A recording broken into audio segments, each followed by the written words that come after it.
Ya, survei Poltreking Indonesia menempatkan 3 nama kuat calon presiden 2024. Mereka adalah Gubernur Jawa Tengah Ganjar Pranowo, Ketua Umum Partai Gerindra Prabowo Subianto, dan Gubernur DKI Jakarta Anies Baswedan. Sementara Sandiaga Uno, Erick Thohir, dan juga AHY bersaing sebagai cawapres 2024. Poltreking menempatkan Ganjar Pranowo pemirsa di urutan pertama sebagai calon presiden terkuat dengan elektabilitas 30,6%. Sementara di posisi kedua ditempati oleh Prabowo Subianto dengan elektabilitas 26,8% dan disusul Anies Baswedan di urutan ketiga dengan 19,8%. Selain calon presiden atau capres, dalam survei ini Poltreking juga menyebut ada 5 figur kuat sebagai calon wakil presiden. Mereka adalah Menparekraf Sandiaga Uno, Menteri BUMN Erick Thohir, Ketua Umum Partai Demokrat Agus Harimurti Yudhoyono, Gubernur Jawa Barat Ridwan Kamil, dan juga Ketua DPR RI Puan Maharani. Sandiaga memimpin dengan perolehan elektabilitas 18,2% dan disusul dengan Erick Thohir di posisi kedua yang meraih angka 16%. Kemudian di posisi ketiga ditempati oleh AHY dengan elektabilitas 14,1% dan di posisi keempat Ridwan Kamil dengan 11,4%. Pada posisi kelima diisi oleh Puan Maharani dengan perolehan angka 7,2%.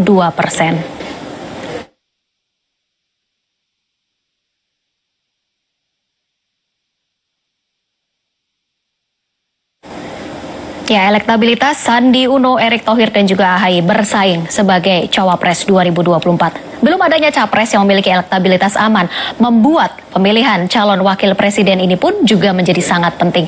Siapa kira-kira cawapres yang memang mampu menopang angka keterpilihan bagi capres di 2024? Sudah hadir bersama kami di studio pada malam hari ini pemirsa. Baik, saya ke Mas Hanta terlebih dahulu Bapak-Bapak, karena yang memunculkan survei pada hari ini yang trending topik juga adalah dari Poltreking.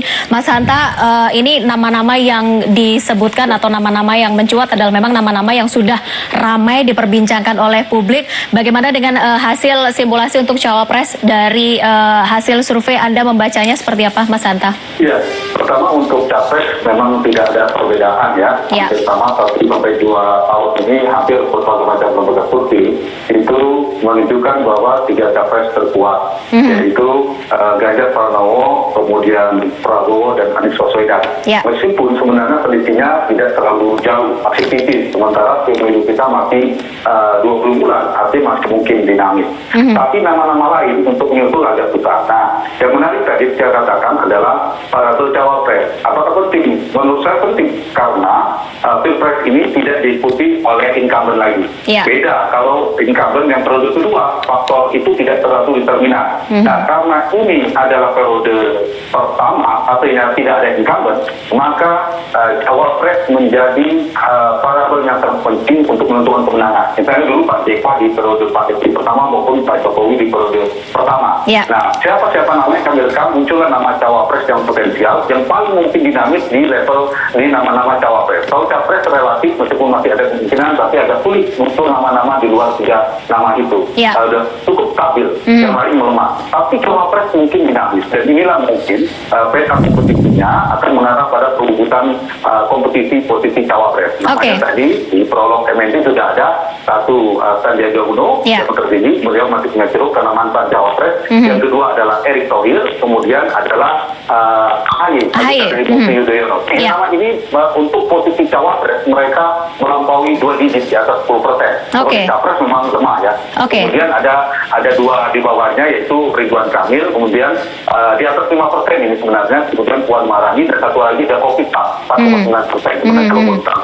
Baik, Mas Hanta, sebenarnya di antara kalau kita ambil 3 terbesar begitu ya, tidak ada yang terlalu menonjol begitu, tidak ada yang terlalu menonjol signifikan, bahkan perbedaannya pun sebenarnya hanya tipis gitu. Bagaimana Anda membaca bahwa peluang dari ketiga atau mungkin kelima dari cawapres yang memang sudah terbaca begitu oleh masyarakat?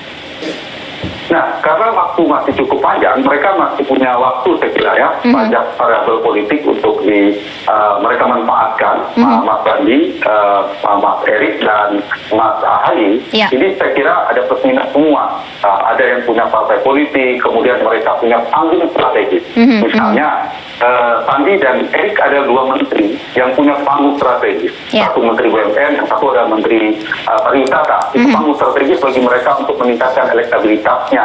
Seperti apa untuk merebut, untuk menarik perhatian publik misalnya.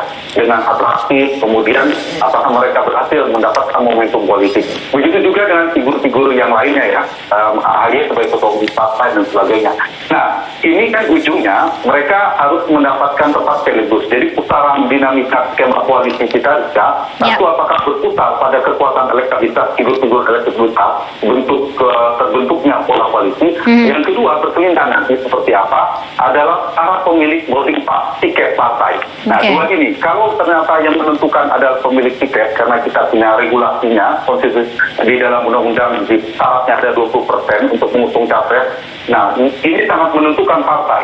Apakah nanti partai lah yang menentukan memiliki peranan yang sangat signifikan, yang sangat dominan, sehingga orang-orang yang memiliki dukungan publik, elektabilitas tinggi yang kita rekam dari berbagai macam survei ini tidak dapat tempat. Akhirnya tergantung pada partai politik.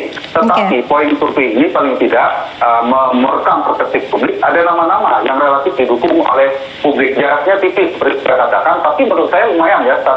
Sudah 2 digit dengan posisi Sandi. Sebenarnya tidak Sandi karena punya mantan cawapres, wajar dia punya ceruk. Nah, ada nama baru AHY dan Erick Thohir. Kemudian juga ada nama lain. Mereka saya kira adalah figur-figur baru, bisa dikatakan generasi kepemimpinan Indonesia yang relatif baru ya. Mereka punya peluang untuk kemudian misalnya kita menggunakan basis data survei disandingkan dengan Prabowo dengan Anies atau dengan Ganjar.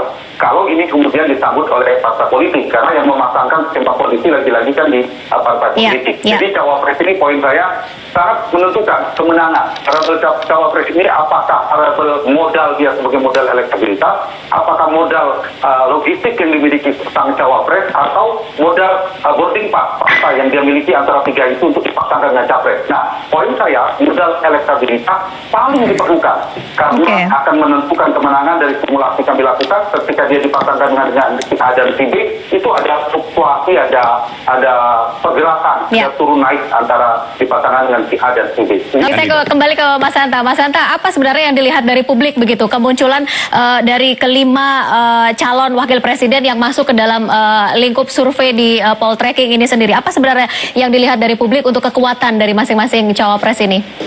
Ya, pertama memang ya tidak bisa sepenuhnya apple-to-apple untuk bandingkan mohon maaf Mas Sandi dengan yang lain. Karena Sandiaga Uno ini kan sudah mantan cawapres. Harusnya perolehan lebih dari ini. Meskipun dari sisi pesimisme begitu, dari sisi optimisme Sandi masih punya ceruk, betul. Yang menarik memang nama-nama lainnya, yaitu kita lihat ada Erick Thohir dan AHY, kemudian ada Ridwan Kamil dan seterusnya. Tadi ada, menurut saya jeli ya Mas Abi membaca ada pergeseran ketika dipasangkan. Itu artinya kalau kita bicara Erick Thohir memang kontributif, relatif kontributif, dia memberikan sumbangsi elektoral kepada calon. Kalau kita bedah satu persatu ya nanti ada Ridwan Kamil dan AHY dan seterusnya. Nah, kalau bicara cawapres secara singkat ada 3 kan akan dilihat oleh para capres dan partai yang menentukan. Satu, apakah dia memiliki modal elektabilitas, karena ini menentukan apakah dia memberi sumbangsi atau tidak kepada capres yang akan menjadi pasangannya. Kedua, apakah dia membawa tiket partai, dia merepresentasikan terasosiasi di partai apa. Dan ketiga adalah ini realitas logistik. Poin saya mari coba kita bicara tadi karena Mas Abi bicara Erick Thohir ya dan Sandi, hari ini ada 2 yang mewakili. Erick Thohir ini kalau kita perhatikan memang dari sisi elektabilitas Sandi, Erick Thohir dan AHY mumpuni. Mereka kontributif. Kenapa? Karena punya elektabilitas. Nama-nama baru, generasi baru, wajah baru Erick Thohir, AHY mungkin nggak pernah di DKI juga. Ridwan Kamil mungkin nomor 4-nya. Itu yang menarik satu. Yang kedua, partai. Posisi Erick Thohir atau Ridwan Kamil terutama yang sedang kita bahas Erick Thohir, itu non-partai menurut saya justru positif. Kenapa? Misalnya kita bicara KIB, ada nama Erlangga, ketua umumnya, ada nama Zulkifli Hasan dan ada nama Soeharto. Daripada salah satu rebutan biasanya diberikan kepada non-partai. Kalau dikasih kepada Erlangga, nanti yang terasosiasi yang memiliki kotel efek ekor jasnya nanti total. Kalau Zulkifli Hasan nanti dapatnya PAN, bisa jadi. titik tengahnya diserahlah kepada non-partai. Begitu juga Perindo. Mas Eri Budianto menurut saya lebih aman pilih cawapres di antara Sandi, Erick Thohir, dan AHY. Saya yakin lebih menguntungkan Perindo adalah Erick Thohir. Kenapa? Karena dia tidak merepresentasikan salah satu partai politik. Kalau bisik mungkin sama-sama kuat. Nah, dari data-data ini saya kira yang menarik juga saya ingin sedikit sampaikan Mas Eri Budianto dari Perindo. Nah, seharusnya partai itu sejalan dengan suara publik. Survei ini kan hanya instrumen, yang metodologi yang bisa dipertanggungjawabkan, merekam suara publik. Inilah suara publik. Tapi realitasnya mereka tidak punya partai beberapa orang. Mas Sandi, meskipun Gerindra, ya bukan tidak memiliki struktur kekuasaan yang kuat, karena bukan veto player di Gerindra. Erick Thohir bukan partai politik. AHY jelas ketua umum. Yang posisi seperti ini saya kira sejalan tadi ya, kalau saya nangkap Mas Eri Budianto, harusnya partai mendengarkan aspirasi publik, sehingga partai punya peran untuk menghadirkan calon-calon pemimpin terbaik. Karena itu harapan saya partai membuka proses transparansi, demokratisasi dalam tahap kandidasi. Sebelum eleksi harusnya pencalonan kandidasi dilakukan secara demokratis dari orang terbaik. Baik. Akhir Mas Hanta, catatan dari Anda untuk kontestasi di 2024 ini, peluang dari cawapres tentu saja ini masih panjang begitu ya sampai di tahun 2024.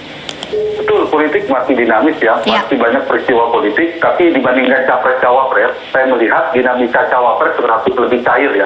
Lebih mungkin muncul nama baru, mungkin bergeser dinamikanya. Tapi untuk capres, tidak hanya survei poll tracing, tapi teman-teman lain yang kredibilitas lembaganya bisa menjadi catatan, itu terlihat memang semakin menguat ketiga figur saja.